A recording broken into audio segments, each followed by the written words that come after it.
everyone. Welcome back to Breakthrough Conversations. My name is Danielle Perry and I am the host. If you are new to this podcast, this is a podcast which features people of all ages and they share a bit of their story about how God has helped them to overcome a difficult challenge, situation, or season in their lives, or maybe they're on their way to overcoming with God's help, and they do share authentically. Well, if you have been tuning into this podcast for the last couple years, then you know that episodes typically come out every other week, right? Well, a few months ago, I had to really pray about this podcast and its direction, and God told me that, hey, episodes won't be coming out as frequently. And the direction of the podcast is shifting. Well, I don't know what the shift is just yet, y'all. I have an idea, but I don't know just yet. However, I have episodes that have been archived in the sense that have not been released just yet. And this episode is one of them, y'all. And the next few episodes will be as well. And so this episode features my friend, Mrs. Erica Elliott. If you have tuned into the marriage series, then you know that she and her husband Shedrick were a part of that series, but this is her individual episode. And the title of this episode is Overcoming Lukewarm Christianity. Y'all, this is part 1 of episode 39. I can't wait for y'all to tune in. So I hope you enjoy. I hope you are blessed. Share this with someone else that they may be blessed. Again, Erica, thank you so much for being on the podcast. Y'all, she had just found out around this time when she recorded it that she was pregnant with child. And if you know her, then you know that she has a baby boy, Shedrick the 4th. Well, y'all, without further ado, here it is, part 1.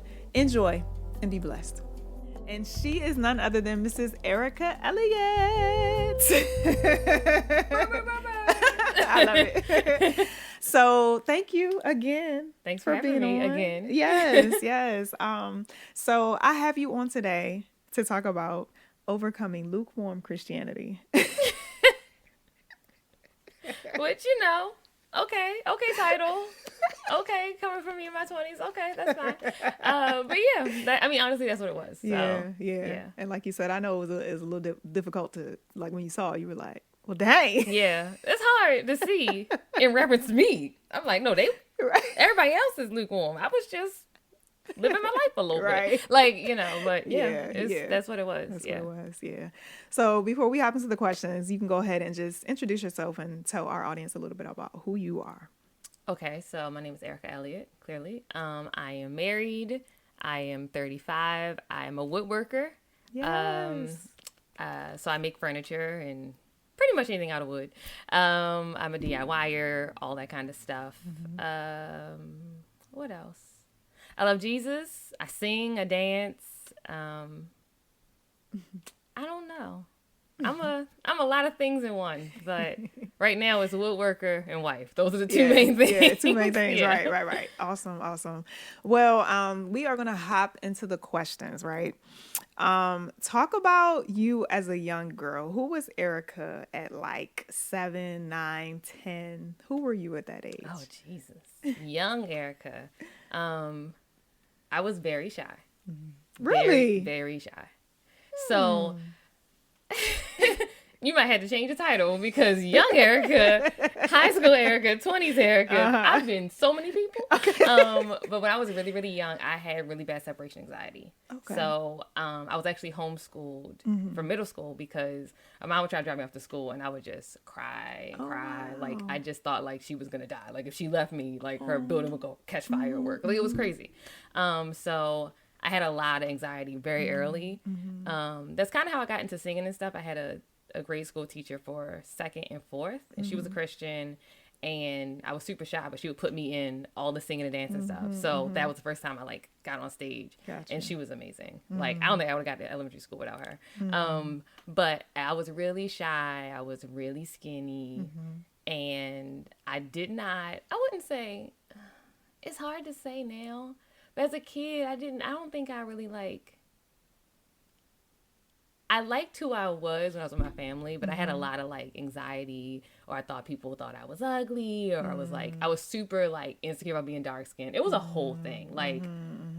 That's why I was I've overcome so many things. But I've always been with my family, very me. So me and my sister would joke about me putting on like shows when I was 8 and doing dance numbers and reenacting stuff from like TV shows or impersonating my family. But like when I went out the house, I was like, oh no, they can see. Like it was like in the house, I was like, woohoo, and outside I was like, don't look at me. Right. Okay. But I've always been like creative and goofy and dancing around and stuff like that. Okay. Cool. So did you grow up in church? I grew up in church. I grew up in, I would say, my mom was a single mother, but my dad was always around. Like, I always call him. He lived 10 minutes away. Like, he was always there, but he wasn't in the house. Yeah. But she did, like, the raising. Like, I didn't spend the night at his house kind of thing. And she, it was church.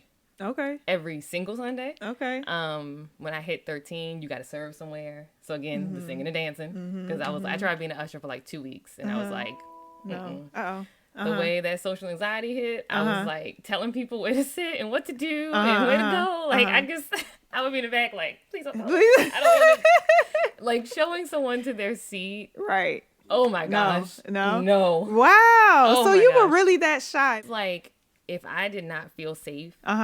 With like, and not even safe like someone's gonna hurt me, but like if you're not my mama, my sister, my brother, my daddy.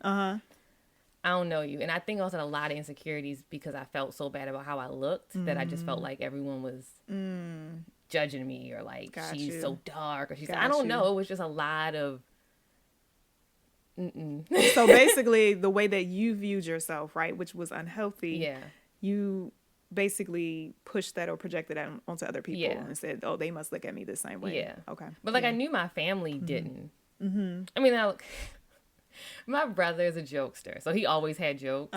But I never thought he thought I was like hideous or anything. Right, and he's also my same complexion, so it's like, well, if I'm black, you black, you black, like we black, we black together. And like my mom was always super like you're beautiful. Like it was so my home life, I was fine at home. And then when I got into dance and singing, I just wasn't thinking about it as much. Okay. So I was just like.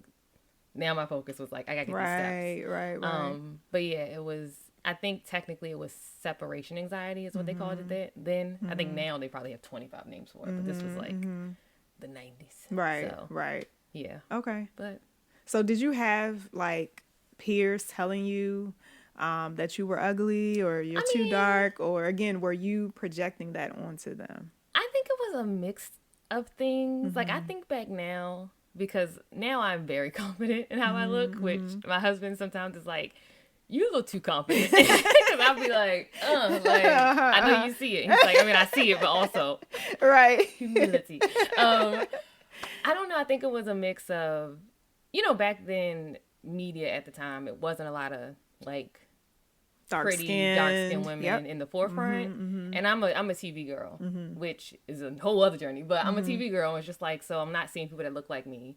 And my mom is, when she was my age, she was darker, but over the years, I feel like she lightened up. Okay. And so in my brain, I was like, you don't know the struggle. You don't know my struggle. And she's looking at me like, girl, I was there. And I was like, I don't believe you. And also my mom, like some people's moms are like, young and hip and cool. My mom was 33 when she had me.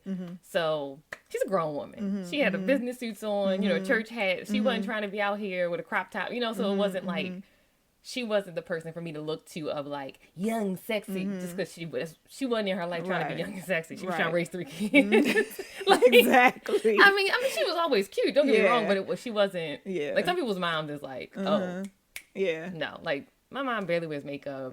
She get like a little mannequin, nothing crazy. And so I didn't really have that, what you thought was like desirable.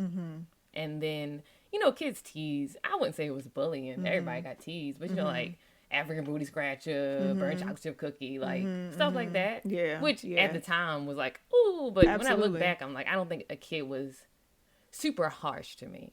Like, okay, I think it was an even level of kid harshness. Yeah. I can't pinpoint like this person terrorized. Okay, yeah. Because some people, that's their story. Like they were for real just bullied, But like you said, maybe you were just kind of like, well, every kid has their moments of being, talked about, So I'm sure kids said stuff, but I would, when I look back on it, I don't remember like this one kid. Like no one's taking my lunch money. Or anything. Like, it wasn't like someone was targeting me, like, trying to beat me up. It would just be, like, little comments. And I was just so sensitive about it. I don't know why. I was like, from jump, it was just like, don't call me dark. Like, even now, if someone calls me dark, my mom will be like, don't do that. And I'm like, why you good? Like, she's like, I can see that her, like, don't call her dark. And I'm like, oh. Right. But, you know, her experience with it is, she's a lot more protective because she, you know, watched me go through it. But got you. Yeah. Got you. And I love your skin. I'm just looking at your skin. Like, it's so beautiful. Like, thank you. I love it. It's such a journey. Yeah.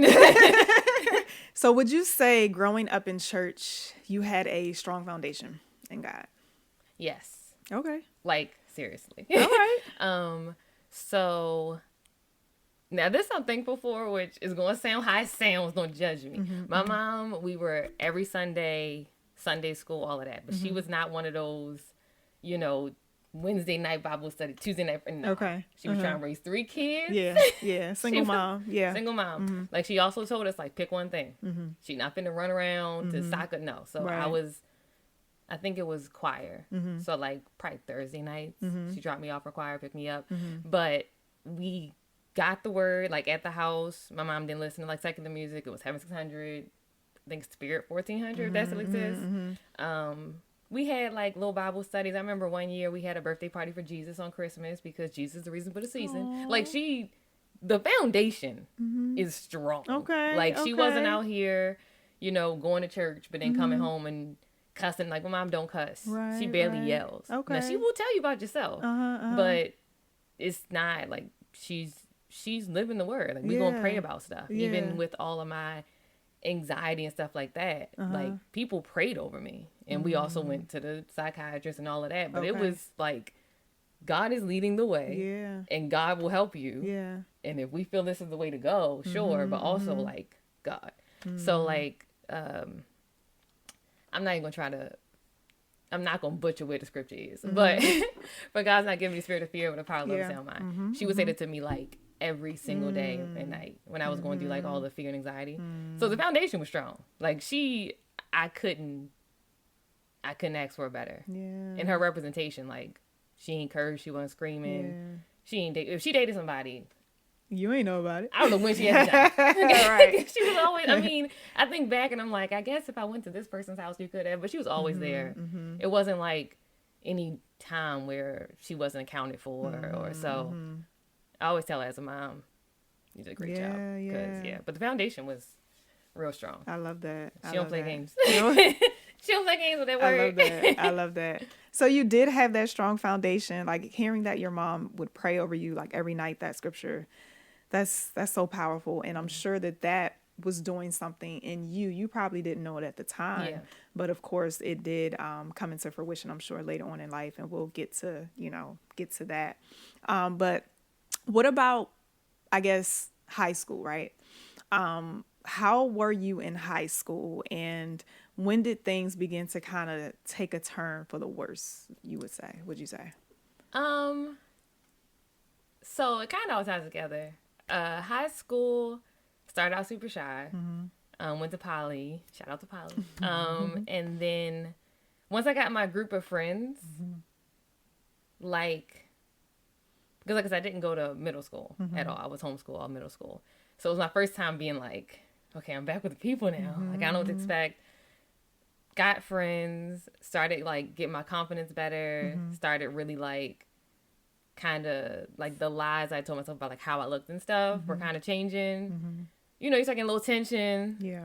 You know, body started developing a little bit. Right. So now I'm like, okay, I am the skin is skinning. Like, we're doing what we need to do. Right. And then I think the attention, especially from like boys and men, kind of,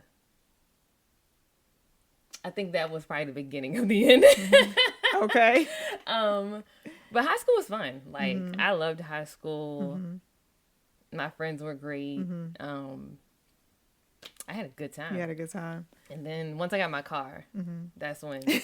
Oh, not the car. That's when I lost my mind a little bit. According to my mother. Okay. According to her, she's like, it was all downhill once you got that Once you got your car. Now, when did you get your car? Junior or senior year? Senior year. Senior year? Okay. Yeah. Okay. Yeah, senior year. And so my mom, it was her car that she gave me.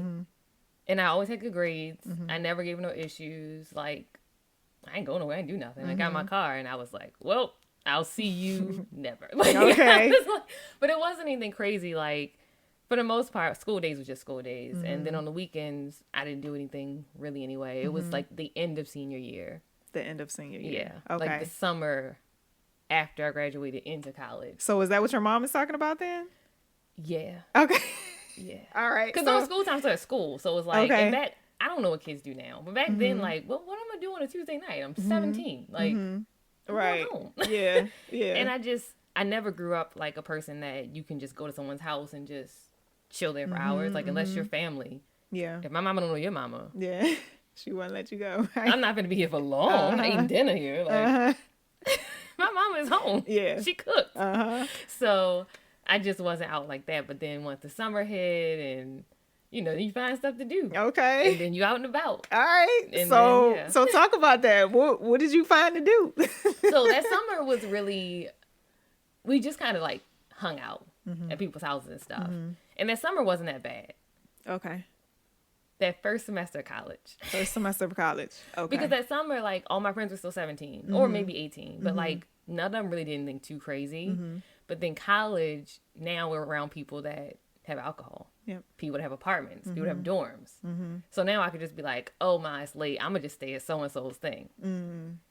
That lasted, like, one good weekend. And she was like, you have lost your mind. So you didn't stay on campus? No. Okay. Because I went to Towson. And so I live in the city. So it was, like, 15 minutes. I ain't know her, y'all, when she went to Towson. We gonna talk about her that. story? You know I was nowhere near. Okay? The first night I went out, freshman year, I stayed out till 4 a.m. My mom was so mad. Because she was like, you don't have a curfew. Like, I trust you. You good. Because up to this point, I'm a good church girl. Right. You know? Like, even that summer, I was out and about, but I wasn't, like, out late. I mean, we were just watching movies. We weren't doing anything crazy. It was me and my, like, female friends. But that first night, like, I was like, oh, I got no curfew? Say less. Like, I think we were drinking just out. 4 a.m. came home. She was like, no. Wow. So now you do have a curfew. Yeah. So she set a curfew for you. Yeah. Now, did you obey that curfew? I broke that curfew every chance I got. I broke that curfew every chance I got. Yeah. And now that I think back, sometimes I think I still have, like, guilt for it because I realize now, like, what I'm thinking is, like, she's going to be mad I'm having fun. No, she's worried about you. Yeah. Because it's like, as a grown person, if you say I'll be there at this time and then you not, and she would call me, I wouldn't answer because I'm like, I know what she want to say. Yeah. But it's like, she don't know where I'm at. Yeah. Anything could be going on. That's right. And now I'm like, dang. But, you know, Yeah. at 18, At that time, like, you're not thinking like she's that. just trying to block. Like, I'm out here living my life. So with that mindset, right, did you feel sheltered growing up at all? Oh, 100%. Okay. Yeah. All right. So you felt like your mom didn't let you really have fun? Because like you said, you didn't really sleep over at other people's houses because your mom didn't know them, know the parents. I wouldn't say she didn't let me have fun. My mom was a very fun person. Okay. Like, you know, we got to having 600, but, you know, we used to work out. It's so crazy. She would put on, like, Ohio Players or Earth, Wind & Fire. Okay. And we would walk back and forth through the house. That was our working out. Or we go to the steps and do, like, step-ups on the step. That was our workout. Like, so we had fun. My mom is also, like, she's a big personality, too. Yeah. So we did all that. Like, I never felt like I was missing out on anything. But when I got to high school and people were like, oh, I did sleepovers, da-da-da. And I was like, oh, man, I didn't do that.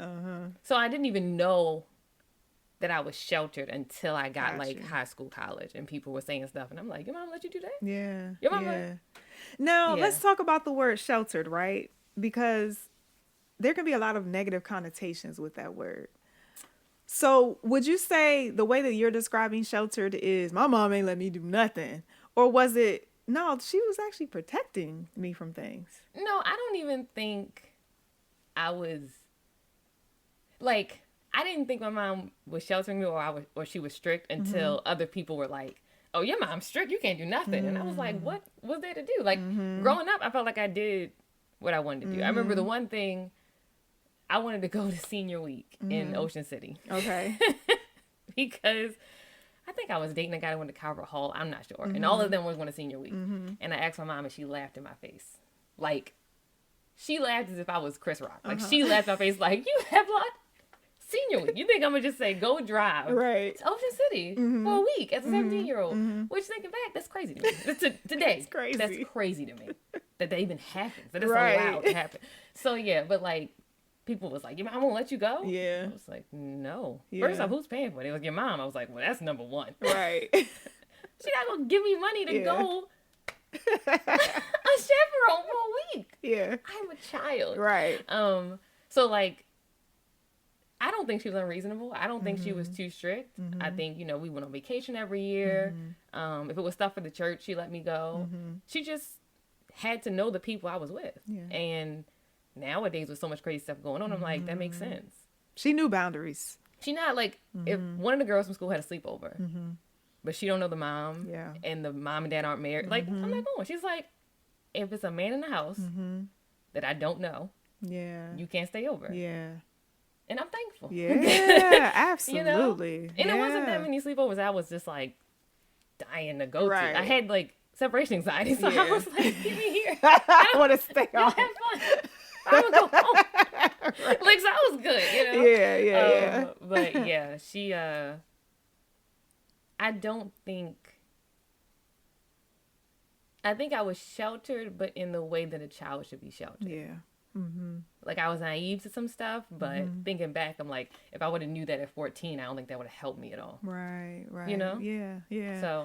Yeah, I mean, I just wanted to kind of talk about that because some people, or I should say some teenagers, you know, that I know of, they may feel sheltered, but in actuality, it's their parents protecting them from things that they have no business engaging themselves. You know what I mean? Like, they don't know nothing. Engaging in. So I think that word shelter, like I said, it can give off kind of this impression that my parents ain't let me do nothing. Well, no, they let you do things. They just knew what to keep you away from. So, okay, cool stuff. So your early college years, you're rebellious at this point, right? And you're even rebellious. I feel like these words are just so. You were not answering your phone when your mom called because to see where you were. She knew I was in these, like, I'm saying. But no, that was a conversation of her being like, you got to text me or something to let me know you good. So then I'd be like, I'll be home in an hour. Were you home in an hour? I don't know. Probably not. So yeah, I gave mom, I'm the youngest child, and I gave her a run for her money. Whew. I look back and I'm like, oh, Jesus, forgive me and do not send me a replica when my time comes. Right. Wow. But yeah. Yeah. So were you still going to church at this time? If I was home, yes. My mom had a rule. If you live in this house, you go to church. I think her rule was at least 3 Sundays out of 4, like in a month. So I think I was still dragging myself to church. Dragging myself. Hungover. Yeah, dragging. Because she wasn't playing. Like, get up. And my mom is not, like, violent at all, but, like, you just don't. I test her, but also, like, you don't test her. Like, you know what I mean? Like, it's like, you gonna test her, but where also, the line like, was. get it together. And then when I moved out, I stopped going. Okay. So, yeah. So when did you move out? I moved out when I was 19 because me and her was not seeing eye to eye. Because I was me. Yep. And she was her. And I couldn't see that I was the problem. So, like, we got to the point where we would just write notes to, like, she would leave out for work and write me, like, notes, like, clean this, do this, and this. I would get up, see the note, do what I had to do, leave out. I wouldn't come back home till, like, after midnight. So we weren't talking. Weren't really seeing each other or talking. Because every time we talked, it was just, like, an argument. Yeah. I was, like, just a typical teen, just like, you understand me, right? And she was just like, girl, like, who is this child? Like, she was, she did the best. I feel bad. I do, but that's where we were. Yeah. So 19. So you were sophomore in college now? Yeah. So at that point, I moved out. I was working at Home Depot and going to school, and we moved into this big house. It was me and 2 of my friends. She knew a guy that had rented out he had this house in, like, it's kind of the hood. It's like Northeast Baltimore. Okay. But it's not safe. or clean. But he had this big old house. He was renting out the rooms like $300 a month. So I didn't pay that. Right. And so we all lived in his house. He lived in the basement. I lived on the first floor, and then 3 of them had bedrooms upstairs. Okay. And then that was just the house. That was the house. We would all get together. We would cook. We would have that's when like VH1 was in its heyday. So you had like Flavor of Love, I Love New York. We would all get together, watch all of that. Like we had the whole thing. But we would just get together, have parties, drink. I mean, so at that point I didn't have to. Like that was probably the longest time I hadn't been to church. Okay. Because I think I went to church. I think I lived there for a year. Okay. And I think I went to church once. Okay. For, I think, Mother's Day or Easter. And I remember because I wore pants. Okay. I remember because I wore pants. Because I didn't have, like, all my stuff. Appropriate. And I just did, like, a sweater and some, like, slacks on. And I remember feeling like, why am I dressed for work at church? Like, I immediately felt like, you know better. Like, get cute. And I mean, like, I grew up in a Baptist church. You could wear pants. It wasn't like you couldn't. But I always, like... It's a dress. Like, it's church. Right. I get to be dressed up. I'm going to dress up. Especially, like, Mother's Day and Easter. I still say Easter. I know it's Resurrection Sunday. I don't want nobody coming for me. But I'm still getting a dress. Like, I'm going to still be in pastels. Like, it's just going to be a thing. But I remember, I think it was Easter. Because I had, like, a purple lavender thing. And, like, some black pants. And I remember thinking, like, you might not be all right because this ain't, which is weird that the outfit, but it was like that to me did kind of signify like, that ain't right, girl, because this ain't what you usually do. Got you. So, yeah. Got you. Okay. I almost thought you meant, because at that point, girl, I was going to the club so much, all I had was these short dresses, so I just had to throw on some pants. No, I still had, because my mama also is old school, so I still had like work. Even though I worked at Home Depot, like, if you had an interview, or, like, I still had appropriate clothes. Okay. I was never, like, I'm not going to disgrace my mama publicly. Like, you're not going to catch me just out in, like, a little, you know what I mean? I'm going to have to be inside a club. But if I'm not in that club, cover yourself. Like, okay. I still had sense. Right. Okay, I got you. A little bit. A little bit of sense. So, talk about just drinking, right? Yeah. Because I know you said that was something for you that was like, it became a stronghold after a while. So kind of talk about how you got into that. And then when it became like, oh, this is like, I'm drinking all the time now at that point. So I didn't drink in high school really at all. My mom doesn't drink. We never had alcohol in the house. Even we had family events, she'd be like, don't have alcohol in my house. My dad drinks. His mom drinks. A lot of people in my family drink. But my mom and my sister don't drink. Have never drank. Well, according to my mom's cousin, she used to drink in her 20s. Mom's a lot. Cousin. Okay. They'll be like, oh, your mom act like she sold it. And I'm like, don't do that. Right. That was years ago. But I've never seen her drink. Like, nothing. So... freshman year, because I started hanging out, because some people from Poly was already there. So we kind of like, oh, we had a Poly connection. They were older. So they drink, and I'm like, why not try it? Just drinks. It won't hurt nobody. I know everything. I'm 18. Literally, like, what could go wrong? So I started drinking. And it was fun.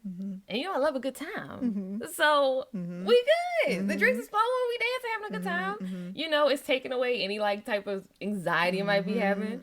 And then it was so readily available that it was like, well, if we're going to go out, let's drink first. And then I just kind of kept that mentality. And so, it was never, like, I was never, like, a blackout person. Like, I wasn't, like, waking up, like, how'd I get here? Like... No. You didn't go that far. Okay. Like, no. And it was always, the same group of people I was with. But it got to the point where I felt like I had to drink before I did like almost anything. Not work. Because that's, you can't do that. Well, some people do. But for you, at least you didn't cross that line. No, I can't be drunk at 8 a.m. Like, if that's the case, I got a problem. You know what I mean? So it was never that bad. But like, if I'm going to leave work and go to dinner, before I go to dinner, get a little drinking. And it got to the point where like my purse would like clink, like if I hit it against something, because I had like the little minis in it. Like I always had liquor on me or in my car. And it just was like cool. And most of the people I hung out with did the same thing. Or I thought did the same thing. Because I found out later like, oh, y'all weren't as drunk as I was. Like, y'all was sober. Right. Okay, good to know. But it was usually just for social events. So it wasn't like I got a drink before I go to work, but it was like, oh, let's go to the movies. Okay, well, let's get a drink first, you know, or drink in the movies, and stuff like that. And then as I got older, I saw how it was affecting me, like in relationships and like people I dated. Okay. And now when you say older, is this like early 20s at this point? Yeah, so this is like after college. Well, so I dropped out of Towson. Okay. I don't even remember why. Okay. I don't remember why. Sophomore year, right? Yeah, sophomore year, dropped out Towson. So I was just working. And then Thursday, Friday, Saturday, Sunday, party. I mean, well, evening for Thursday and Friday, because I still always had a job. But it started to, when I got like 22, 23, and my friends that had stayed in college started graduating and like started going towards like careers or, you know, long-term relationships. And I'm like, I'm just still getting drunk and like, what's the plan? And I didn't really have a plan. And then I moved in with my sister when I was 20. My sister is 12 years older than me. She's like, this sounds selfish to say, and I'm aware of that. Okay. But sometimes I feel like she was here for me. Okay. I really do. I'm like, there's more to her life than just me. Right. Clearly. But I'm like, that girl. That's my girl. Love her so much. And so I lived with her, and she was going to church every Sunday. I would just be asleep. And then eventually I started going to church with her. Okay. And I mean, I was in church hungover. I was in church like groggy, but I was there. And then I started getting convicted of stop drinking. But I'd be like, I don't know whose conviction I'm hearing. This must be overflow. It's not mine. It can't be mine. Everything's good. Right. Like, I'm amazing when I'm drunk. I'm so funny. So like, I'm just like, God is just talking, and I'm like, who is he? Like, 'cause I'm like, it can't be me. Right. Like, I remember thinking, like, when I was drinking a lot, like, I don't know what I'm gonna do when I get pregnant because I can't stop drinking. Like, that was a real thought I had. Because I remember at some point in my early 20s, I stopped drinking for like 2 months because I had that thought, and I was like, that's crazy. Like, for you to be like thinking about, you don't know if you could stop if you got pregnant. So I stopped drinking for 2 months. And I remember a certain level of clarity and being like, I can do this. And then I was like, I'll just, have a little glass of wine here or there. That immediately went out the door. Like the first night I was like drinking again, it was like 2 bottles of wine in. And I was like, well, here we are. So yeah, so as I started like doing more, I got a different job. Like I started to kind of get my life like on track, went back to school, all of that. Then the conviction kind of, it was really setting in. Yeah, and I was like, I probably should stop because I was thinking, like I wanted to be married one day. I wanted to have kids one day. And I was like, right now you are this like drinking, cursing, wild girl. Is that who you want to be? It's like a wife and mom. And I say you can't be fun. And some people, mom would curse up a storm, and that's their mom. Right. But I'm like, I wouldn't want that for my kid or a future husband. Because my mom's not that way. Yeah. And I had a peaceful childhood. Like, my mom can be a little dramatic, but she cool people. Like she got a good head on her shoulders. So that was kind of like the thing that made me be like, all right, you might want to stop. And then just like the guys I was ending up with, some of them I feel like if I took away alcohol, I don't think we'd have made it past like the first date. I'm be real with you. I think back, like if I took away the fact that we used to drink together, I don't think I would know you. So I was just like clarity kind of thing. Yeah. So, yeah. Okay. So, all right. So at this point, again, you're kind of like in your early 20s or whatever. And things began to get real. You're realizing maybe I shouldn't live like this because I don't want to be a mom or a wife this way. So at what point, like, what was kind of the breakthrough moment for you where you said, I need to stop this? I don't even know if it was just a moment. Like I said, the conviction was every Sunday. So I feel like I hear God the most praise and worship. Okay. I still feel that way. And so, and that's my favorite part of church. Okay. Okay. That's from like when I was a kid.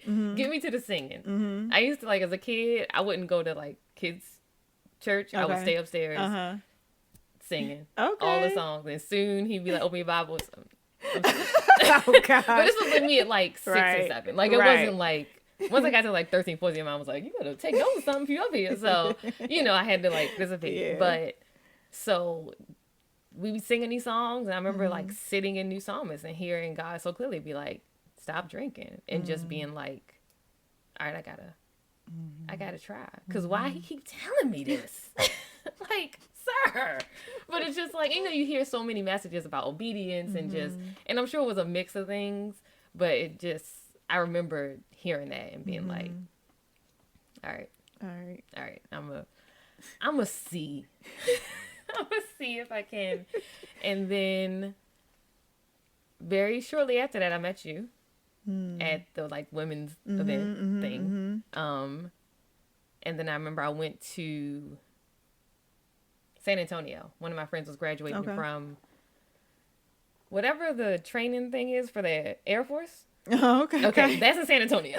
So she was graduating from there. So I forgot what it's called now. Not boot camp. Yeah, like basic training for the Air Force. Basic training, right. So she was graduating from that. So I remember that was my first like trip after I kind of decided to stop drinking. And I remember it wasn't that bad. Like, we went out. I just drank Red Bulls. So I was still like, but I wasn't like drunk. So it was no hangovers, nothing like that. Okay. And then from there, I just like made it known that like I just wasn't drinking no more. And my friends were like, why? And I was like, I just felt like I was drinking too much. And, me sharing with them. And it wasn't like a come to Jesus. It was just like, I'm always drinking and da-da-da. And some of them was like, well, I didn't know you was drinking that much. Like, I thought you was just drinking when we was drinking. Not before and after. Like, right. And they were really supportive. Like, all right, cool. Yeah. But then it's like, you stop getting invited places and you see everybody on the gram turned up and you like, nobody called me. But then it's like I couldn't go to bars with them no more. Because I was like, if I go to a bar, I'm buying a drink. Like, at that time, it was just like, I can't sit here and look at a rack full of liquor and think I'm not going to want anything. Like, because I am. Yeah. I don't have a story of I woke up and God took the desire for liquor from me and I never desired. Yeah. I mean, there's been times when my mom had like breast cancer, but it was a very early stage. They caught it. She's doing great. She's fine. Praise God. But during that time, that was probably the strongest I felt like I need a drink in years. Now, I didn't do anything. I mean, I probably went to Dunkin' Donuts and got caffeine, which is a whole nother journey. But that was really like the strongest I felt that to the point where I was like, how do I feel this way? Because I was like, everything's good. Yeah. But outside of that, like, I just haven't really went back to it. And then once I stopped going to the bars, you stop being around certain people and certain things, and then your Friday nights open up and your Saturdays open up, and then you can wake up early for church because you're not hungover. You got more energy. Your skin's clearer. Like, it's just, it was like, it's starting to make sense. It's starting to make sense. Yeah. And then I stopped drinking in April. Met you guys I met you guys like the week I decided to stop drinking. This was the gathering at Jasmine's grandma's, right? Yeah. Okay. So of course I knew Jasmine, but then I want to say it was the same week she invited me. Did that, went to San Antonio.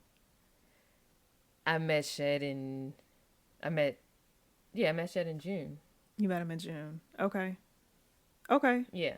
So you met Shedrick in June. Would you say at this point you've decided to turn your life around? by the time you met him, or are you still turning? I had decided. You had decided? I had decided. Because before I stopped drinking, I had got more involved in church. I was like with the young adult stuff. So I wasn't drinking. I don't want to lie to you.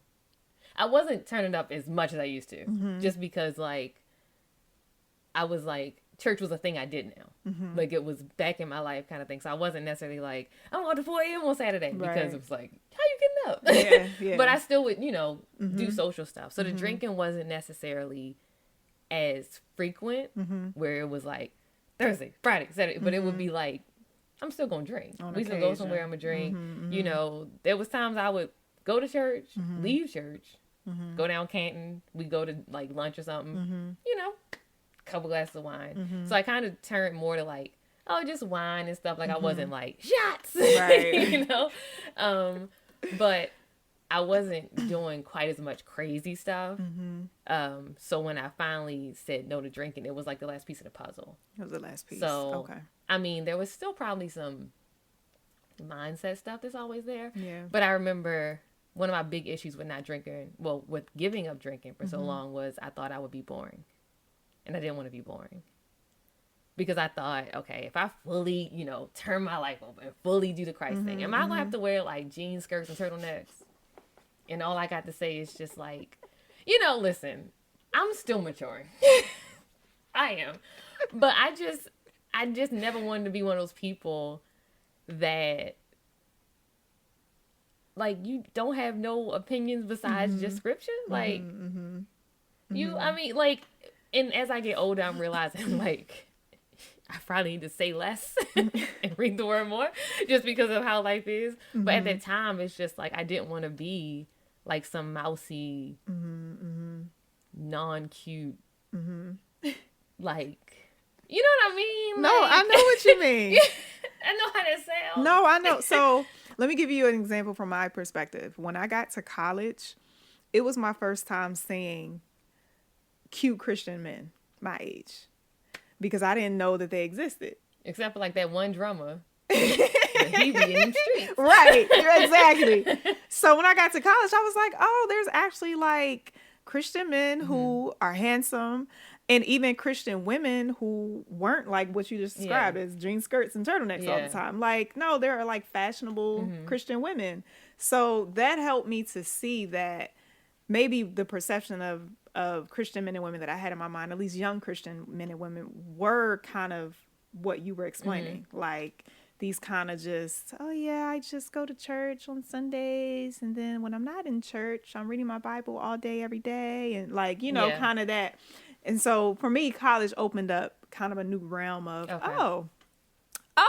they go to church, but they also still have a good time, but not ratchet time. You know what I mean? So I can relate to that. Yeah. And I can see where you're coming from with that. So, okay. So that was a big thing. But I remember one of my friends, who I'm actually going to see later, her journey is different, but she still drinks. She's fine. I remember telling her, like, I don't want to be boring if I get up drinking. And she was like, your mom doesn't drink. Your mom's not boring. Right. And I was like, you're right. Because my mom is not boring. My mom is a lot of things. But she is not boring. Okay. And I was like, it's a good point. And that kind of stuck with me of, like, I thought I would have to, like, not have a personality to be, like, a good Christian. And I got too much personality. And I like a lot. Like, I love, I shouldn't say love. I like pop culture. As I get older, I'm like, please get away from me. But back then, like, TRL, like, Wilson's in Park, like, you gonna tell me you don't know the Nelly song that came out? We gonna act like that's not a vibe. We gonna act like Hot in Here is not a vibe. Like, because I like those songs, you know what I mean? At that point, it was like the harmless fun part. I felt like it was just either we listening to like James Cleveland or nothing else. And I was like, I can't do this. Like, I'm gonna need do the electric slide because it made it seem like sometimes you either had to be like fully removed from anything secular, or if you were, then you're like straight to hell. And I was like, well, I don't want to go straight to hell, but also like, y'all don't hear these bops though. Like, because I love dance and music and all of that. So I convinced myself that it was only like one way to be a Christian. And going to church more and getting involved and seeing more people was like, yeah, I think you can get closer to God without having to like be another person. Because he kind of made you this person. Yeah. Like, this is like a tangent, but I'll share. So, my sister used to watch Living Single a lot growing up. And I was probably like 7 or 8. I've always been this person. I decided to make a guitar out of like cardboard. It was like a life-size guitar with like rubber band. Wow. And I recreated the scene where like Maxine is going through something and she goes to like a little cafe and sings all by myself, like on a stool. I think I remember that. Yeah. I did this whole, like I made the whole guitar. You reenacted the whole thing. Whole thing. Made the guitar, pulled the stool up for my sister, and I'm like, all by myself. And she still remembers to this day. And so stuff like that, I think back like, because there's times still where I'm like, am I too... I'm like, no, I think this is what you want me to do because I've been doing this since I was a kid. Like, and I tell Shed, and he's like, that makes sense. He's like, yeah. So I think I thought that I would have to be a different person. And I'm like, I don't know how to be like quiet. And I feel like my spirit is very like meek and like, you know, but I'm like glitter. You're you. Like I'm gonna be me. You're you. So understanding that helped me. And then by the time I met Shed, I was fully like, this is what I want to do. So I had been celibate for some years. When I met him, I wanted someone that was going to also wait until marriage. Because at that point I was just like, enough. Like the shop is closed until marriage. It is what it is. I don't know what to tell you. And that's how he was raised. Right. So he was like, of course. And I was like, oh wow, this is so much easier. He never drank, never smoked, nothing like that. So the temptation to drink was gone. Because I do not believe that I would still be where I am if I was with a guy who drank.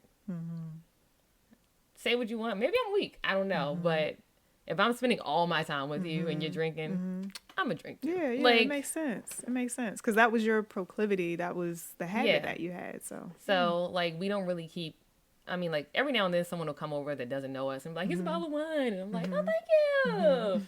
But like, we won't keep it in the house, stuff like that. So I don't really have to fight harder in my home because he don't drink. He don't want to drink. Yeah. We don't keep alcohol. Like, I don't have any pressure. Right.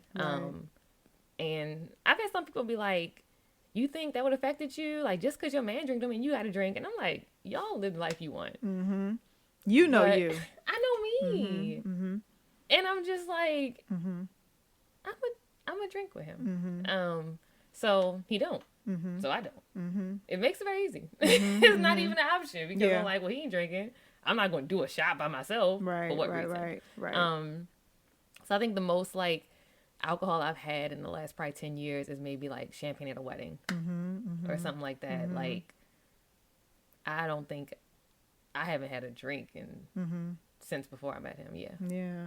So, and you said that it brought so much clarity when you made the decision to stop drinking. So kind of talk about that. What kind of clarity did you receive? Kind of more so where I was going in life. Because I think, you know, you get in a habit where you work, but then you party. You work and you party. And then when you take out the party somewhere, at a certain point, it's like, okay, well, what do you want to do with your life? Like, outside of this cycle of get money, spend money, get money, spend money, you know, be drunk all weekend, sober up Sunday, and that kind of thing. What you doing? Because you dropped out of school. You don't really like your job. I like my coworkers, but my job was just a job. And so it kind of made me think like, all right, what do you want to do? So I had kind of cut back on the like hard liquor. So it was just kind of like wine and, you know, we go to brunch and, you know, a little dinner. So like, I wasn't like clubbing no more because that was just, that wasn't the move after a while. It's like, I don't know how at 23, I'm like, I'm too old for the clubs. Like it just wasn't my thing. So I just started thinking about what I would do with my life. Like being a wife and a mom, like how does that look with the life you live now? Or your relationships with like my own mom and my family. How does that look with alcohol versus without. And one thing I always say is I look at the people in my life that still drink, and at the time were drinking and had drank most of their life in their relationships. And I looked at the people who didn't drink in their relationships. And I was like, I don't know about y'all, but in this bloodline, the drinking, right. It's going to be a lot of dysfunction. So it's like a generational curse? Or try to be one, would you say? I don't like to claim curses. Because there is still, my nephew is, because my last name changed, but he's still a Bridges. And I just don't want that on him. But I do think there's a proclivity towards drinking and addiction in my bloodline. Okay. Especially with the men. Okay. Now, it could be more so a trauma response than it is that. But yeah, and like, my dad stopped drinking recently, like in the last 5 years, which was crazy. I was like, I ain't even pray for that guy. Like, cause I just think it was a thing. Yeah. Like, he just drinks. That's who he is. And he stopped. And I was like, okay. Wow. All right, Jesus will see you. My brother still drinks. We are praying for him. But they're very functional, hold jobs, all of that. But I look at some of the decision or some of the consequence of their actions, and it's like, I don't want that. Yeah. Where my mom, since I know her, hasn't drank, and I feel like her life is fruitful. And so I feel like in some regards, their lives, and not just them, I have uncles, cousins, or just people where it's like that long line of addiction, anything is not fruitful. Yeah. And I didn't want to be 60 and be like, because I'm like, I feel like men get away with a little more, where you can kind of, and I'm not talking about my people, so let me clear this up. But I feel like you can be a trash man and still have like a little bit something, but you can't be a trash woman and think people going to like stay around. I see what you mean. See what I mean? Yeah, I see what you mean. It's kind of that label. It's kind of that gender bias thing. Yeah. Like, you can still be like,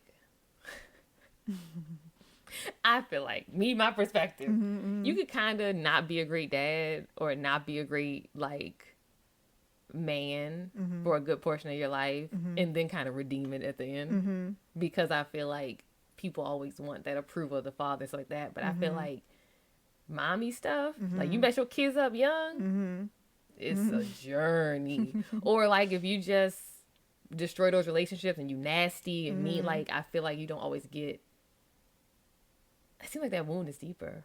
I think I know what you mean. You know what I mean? What you're saying. I think either way, there's gonna be some type of wound, right? Yeah. But I think because of how our society has operated for so long, typically it's the man who does the worst. Yeah. It's almost like that's their nature, but they come around. Where a woman is like, oh, that's the worst you could be. And it's like, she's a person too. Yeah. And I just was like, I don't want to have to, because I always said, which is so crazy, I've always wanted to be a grandmother. Okay.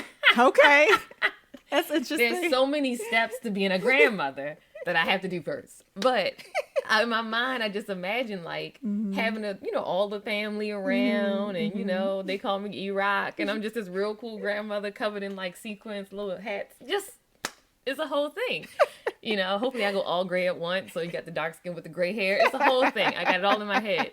But I'm like, nobody likes a mean grandmother. Right. Like, I don't want to be the drunk. And there's some people love their drunk grandmothers. I didn't want to be that. Yeah. Because I'm like, in my life, I've had drunk people and non-drunk people, and the drunk people were kind of mean. And the non-ones were like fun and safe. So, yeah, I just was like, I don't see how I can continue the partying, the drinking, the all of this, and then be like this other person. I feel like this role, it keep leading to the same place. Right. And I don't want to go there. Yeah. So absolutely. Yeah, so that was kind of the clarity. It was a slower journey. I feel like I don't really have anything in life that's just like boom. It's usually like this and this and this and this. And it could be because I'm hard-headed. It could be, but I also just feel like the unfurling of something, my brain works better in that space than just wake up and be like, today's a new day and I'm not this way no more. What do you mean? Okay. Why not? I like to kind of dissect it. So, okay. Yeah. So, Shedrick, you guys meet, right? Did you begin to date? Was it shortly after? We met the beginning of June. We started talking. Sorry. And then we were together the end of June. I'm not one of those. I ain't never been one of those. Oh, we finna talk for 3, 4, 5. You got 30 days. So I'm like, what we doing? What we doing? Right. And everyone's different. Move at your own pace. That's not my pace. So either, what Fantasia say? If you don't want me, then don't talk to me. Like, go ahead and free yourself. I just feel like now a lot of people can agree, disagree. As far as relationships, if it takes you 6 months to figure out if you like me, you don't like me. Pretty much. Like when you buy a house, you don't get to live in the house for a year to be like, how do I feel? You see it once and be like, I got a good feeling about this. And then you buy it. And if something blow up, guess what you do? You fix it because you win it now. Right. 30-year mortgage. Yeah. Yeah. Basement flood. Well, we got the unflooded. Like you don't just be like, well, I'm just gonna leave the house abandoned. Like no. And so I just always thought relationships like, if you don't like me, you don't like me. But if you do, you do. But if you on the edge, you don't. Right. Right. Also, I think I can be kind of impulsive and like the stuff I like, I love kind of thing. So if it's either yes or no. If I'm stalling, I don't want to do it. So because I think that way, I think that other people think that way. So in my mind, like if it's been 2 months and you don't know if you want to be serious, you don't want to be with me. Right. But everyone has like, commitment issues and family stuff. It's more into it. Yeah. But me personally, I'm just like, we sign documents for bigger stuff with less thought. True. So you're not fitting to talk to me for a year, sir. A year? Makes sense. Yeah. Yeah. It makes sense. But also that's me, So that makes sense though. Yeah. I've never I wouldn't say I have like commitment things or you get in and make it work. Right. If not, leave. Right. Yeah. That's a very good family structure. So I've never felt like stuck in a relationship. So also if it's like, well, we together and then 2 months later we not, okay. Right. Yeah. I I wouldn't rush to marry someone, but also like, I ain't stuck nowhere. I live in my mama's house. I'm calling my dad. You out your mind. So I didn't like hesitate. Like if you say you're together, you can't go back. Yeah, you can. I'm grown. So yeah. But anyway, it was a tangent. Sorry. So okay. So clearly, it didn't take much. It didn't take long before you both entered into a relationship. Yeah. So what was it about Shedrick? I mean, well, you said he wasn't drinking. He wasn't doing a lot of things that you were used to men that you were dating before, with what they were doing, right? So he was different. Plus, you were turning your life around at that point. So, how long did you all date before you got married? We met in June. We got engaged in, February, Valentine's Day. And then we got married in August. Okay. So, 14 months. Okay. Start to finish. We had took a road trip in August. We met in June, took a road trip in August. And on that road trip, we were talking about getting married.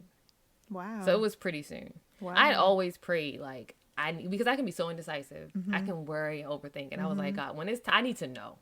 I need everything else, do your mysterious way. With this, I needed to be like, you're good. Yeah. And I just knew. Wow. And he never gave me a reason. To this day, he never gave me a reason to doubt that. Wow. Like how some people be like, there are times when I was like, did I marry the right person? I'm always like, yeah, I did. Right. That's a fact. He's the one for me. Yeah.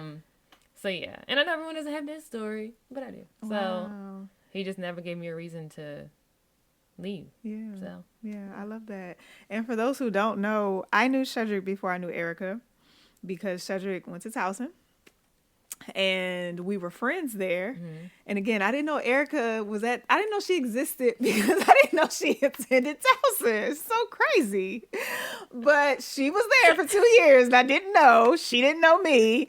But I knew Shedrick and we were good friends. And so I just remember clear as day him wanting to invite this person to my wedding. And I'm just like, Shedrick, I don't know, because, seating is kind of tight. And he was so persistent. He is persistent. And then I found out, and I kind of get this story mixed up because I feel like I found out on my wedding day, but I think it was actually before my wedding day that I found out he was talking about you the whole time. Because I think we were somewhere and it was very close. Yeah, it was very close. Yeah, very close. And somehow I was just like, oh my gosh, this is who Shedrick was talking about. It's Erica. I know her. At this point, I knew you. Yeah, you knew me. I knew you. And so I just thought that it was just so great to see how, because when we met, like you were saying, you were at the point of really turning your life around and surrendering to God. And so that's when we met. And then I find out maybe a few months later that Shedrick is in a picture. And I'm like, I know him. And he's a great guy. And he's a Christian. And he's not he's not a lukewarm Christian at all. He's not lukewarm. No. He's for real, for real man of God. And so I was just very I was shocked because I'm like, how did y'all meet? But then I'm like, well, it's Baltimore. So, okay, that can happen, right? But even still, it was just I thought it was cool how I knew him beforehand. And I just knew, I was just like, oh, she good. If it's him, oh, she good. Yeah. So I love that. So, okay. So now you're married, right? And you're no longer this lukewarm Christian that you once were. Talk about your perspective of God. I want to say just when you really began to take him seriously, so now you're married. Talk about just your perspective of God now and even your perspective of yourself. Well, thank y'all so much for tuning in to this episode featuring Erica Elliott, where the title is Overcoming Lukewarm Christianity. I hope that you are ready to tune in for part 2, which will premiere next Thursday, October 3rd at 12 p.m. Eastern Standard Time. Remember, it's here on Facebook, YouTube, Apple Podcasts, Spotify, and pretty much anywhere you can find audio-only podcasts. You will see Breakthrough Conversations. Be sure to like this episode, leave a comment letting us know something that stood out today, and also subscribe to the channel if you haven't already. In the meantime, everyone, enjoy your day and be blessed.